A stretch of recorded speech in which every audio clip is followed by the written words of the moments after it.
সাব্রুমে তীব্র LPG gas সংকট দেখা দিয়েছে। মথার ছাত্র সংগঠন টিএসএফ এর রোমান হরফের দাবিতে রাস্তা বন্ধের কর্মসূচির জন্য আগরতলা ডিপো থেকে রান্নার গ্যাস আনা যায়নি, যার ফলে গ্যাসের সংকট তৈরি হয়েছে। এই বিষয়ে সাব্রুম এলপিজি গ্যাসের এজেন্ট বিষ্ণুপদ ভৌমিক জানান, রাস্তা বন্ধের জন্য আগরতলা থেকে গ্যাস সিলিন্ডার আনা যায়নি, তবে সোমবার গাড়ি চলে আসতে পারে। মঙ্গলবার থেকে রান্নার গ্যাস বিতরণ করা যাবে। আমি বিষ্ণুপদ ভৌমিক, সাব্রুম খুশিমাত্রা ইন্ডিয়ান সার্ভিসের ম্যানেজার।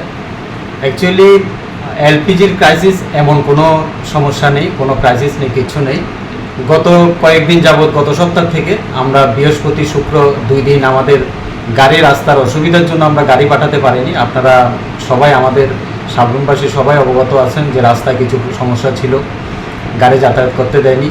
এর জন্য গাড়ি না যাওয়ার কারণে আমাদের এলপিজি আমরা আনতে পারিনি। আজকে গাড়ি গেছে, আশা করে আগামীকালকে আমরা এলপিজি দিতে পারব।